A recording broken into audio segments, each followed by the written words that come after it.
une omerta médiatique. Est-ce qu'on peut l'expliquer, cette omerta? Oh, tout simplement parce que si on rendait réellement public le contenu de ce dossier, si vraiment les journalistes des médias mainstream s'attardaient sur l'entièreté du contenu des 6,5 millions maintenant de documents rendus publics par la justice américaine, les gens seraient tellement écœurés, tellement impressionnés par l'amplitude des réseaux dans l'ensemble des domaines, les ramifications dans le monde de la science, de l'économie, de l'architecture, des crypto-monnaies, de l'intelligence artificielle, du clonage, de la diplomatie. Les gens seraient à tel point écœurés que la table serait renversée. Vraiment, aucun gouvernement occidental ne pourrait résister à la publication complète par les médias dominants de l'ensemble des informations. Et on a ce profil nouveau qui est sorti très récemment, ce diplomate qui travaille pour Rothschild, franco-israélien. Donc c'est la perquisition qui a été rendue publique il y a quelques jours. Qui est ce monsieur exactement? Vendredi dernier, donc le groupe Edmond Rothschild, plus précisément le siège parisien de la banque Edmond de Rothschild, a été perquisitionné en présence d'Ariane de Rothschild, présidente du groupe. Et la perquisition ne visait pas le groupe Edmond de Rothschild, mais visait une enquête concernant Fabrice Edane. Fabrice Edane est un citoyen franco-israélien. Je vous invite à montrer la photo. Voilà, on le voit avec Emmanuel Macron. Les deux échangent une poignée de main chaleureuse. Cette photo est récente. Elle vous montre que donc jusqu'il y a très peu de temps, Fabrice Edane était considéré comme tout à fait fréquentable par le président de la République, alors que depuis 2013, on sait que ce Fabrice Edane a des activités pédocriminelles. Je précise. Il s'agit donc d'un diplomate. Il est un diplomate français de longue date. Franco-israélien. Alors, il est de nationalité franco-israélienne, mais c'est un diplomate français. Et donc, en 2012, il avait été envoyé comme représentant français au siège des Nations Unies à New York. L'année suivante, en 2013, le service de sécurité intérieure des Nations Unies a contacté le secrétaire général des Nations Unies pour l'avertir que M. Fabrice Edane avait été identifié comme étant un grand consommateur de sites pédopornographiques à partir des ordinateurs de l'ONU.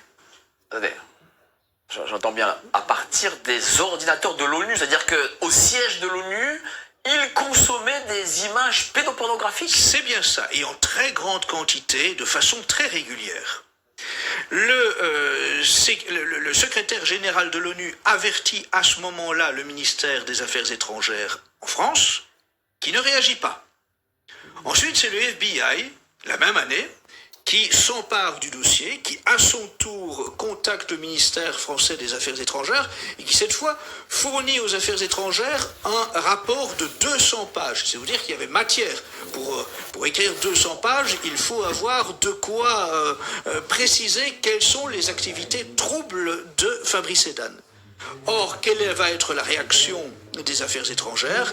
Simplement de le contacter pour lui demander de présenter sa démission de ce poste aux Nations Unies et de revenir à Paris en restant pour autant au sein du corps diplomatique.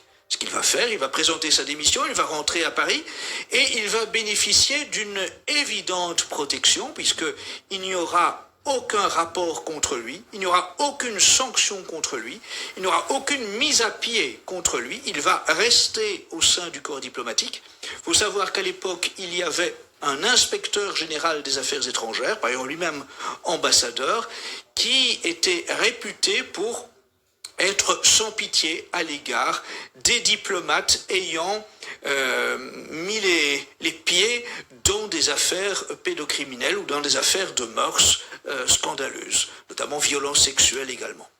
Cet inspecteur général des affaires étrangères a eu tellement à faire que durant les quelques années de son exercice, durant 5 ans d'exercice, si ma mémoire est bonne, il a viré pas moins de 8 ambassadeurs et 4 consuls. C'est vous dire que au sein du corps diplomatique français, il y a un vrai problème en ce qui concerne la pédocriminalité et les violences sexuelles. Mais comment se fait-il que ce monsieur soit passé entre les gouttes? Est-ce que était déjà protégé par Rothschild? Alors, vous dire qui et comment s'est fait cette protection, c'est difficile de le signaler. Ce que je vais essayer de vous démontrer, c'est comment, à travers sa carrière, on peut voir que les protections ont été multiples et les liens avec à la fois Rothschild et Epstein très importantes. Donc, à partir de son retour en France, Fabrice Edane va alterner les postes au sein de la diplomatie et dans le privé. Il va notamment régulièrement prendre des congés au sein de la diplomatie pour exercer des fonctions importantes dans le privé et notamment il va être le lobbyiste international du groupe Edmond de Rothschild. Ensuite, il revient au sein du corps diplomatique français et en 2020, il est à nouveau l'objet d'un rapport inquiétant, cette fois de la DGSI, qui contacte la Direction générale des services de la sécurité intérieure, qui contacte le ministère des Affaires étrangères pour signaler que l'attirance de Fabrice Edane pour les très jeunes adolescents est à ce point problématique qu'elle crée une vulnérabilité, ce sont les termes de la DGSI, une vulnérabilité au niveau des affaires étrangères en termes de risque de chantage. Donc la DGSI estimait que les affaires de mœurs de Fabrice Edane étaient telles que le ministère des Affaires étrangères ou le diplomate lui-même risquait d'être victime d'affaires de chantage. Alors il y a une photo où on voit ce monsieur avec Jeffrey Epstein. Voilà, donc là, au centre, vous voyez Fabrice Edane, plus jeune que sur la photo qu'on a montrée précédemment avec Emmanuel Macron. À droite, vous voyez Jeffrey Epstein. À gauche, vous voyez Terje Rod Larsen. C'est l'ancien ministre des Affaires étrangères de Norvège, lui aussi très impliqué dans les dossiers Epstein. En ce moment, lui et son épouse est Mona Juul, qui était jusqu'il y a quelques jours encore ambassadrice de Norvège en Irak et en Jordanie, et qui a dû donner sa démission. Lui, Terje Rod Larsen, ancien ministre, et son épouse diplomate, sont poursuivis à l'heure actuelle en Norvège pour corruption aggravée. Il faut savoir que donc au-delà des affaires de mœurs, des affaires donc de pédophilie, de pédocriminalité qui touchent Fabrice Edane est également nommé pour un grave délit lorsqu'il était aux Nations Unies. Il a, et c'est confirmé par les documents dévoilés par la justice américaine, il a transmis directement à Jeffrey Epstein des documents confidentiel du Conseil de sécurité des Nations Unies, qui est une faute extrêmement grave. Et de même d'ailleurs que Terje Rod Larsen, qu'on a vu à côté de Fabrice Edane, a lui aussi transmis des documents confidentiels diplomatiques à Epstein. En ce qui concerne Fabrice Edane, il s'agissait de documents du Conseil de sécurité des Nations Unies concernant des affaires au Moyen-Orient. Donc on voit bien que les liens sont à multiples tiroirs. Cela concerne des affaires de mœurs, ça concerne des affaires financières, ça concerne des affaires de trahison diplomatique. Fabrice Edane est donc gravement lié à l'affaire Epstein et au groupe Edmond de Rothschild.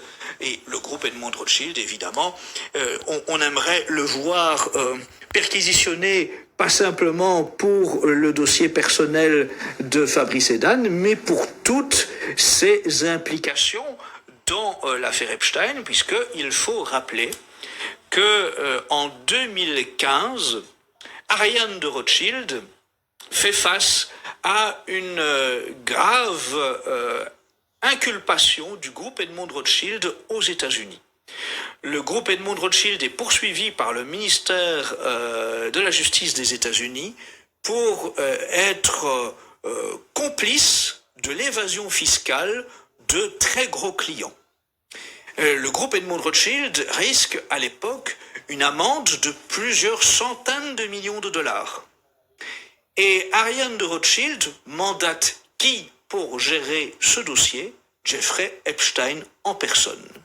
Jeffrey Epstein va échanger des documents qui sont donc dans ce qui a été dévoilé par la justice américaine, des documents officiels. Il est mandaté très officiellement par le groupe Edmond Rothschild. Il réclame pour cela un montant de 25 millions de dollars. C'est 25 millions de dollars pour être le représentant des Rothschild dans ce dossier auprès du ministère des Affaires de la justice américaine. Et il va recruter une avocate, pas n'importe laquelle, Cathy Rummler, pour être l'avocate du groupe Edmond Rothschild. Qui est-elle?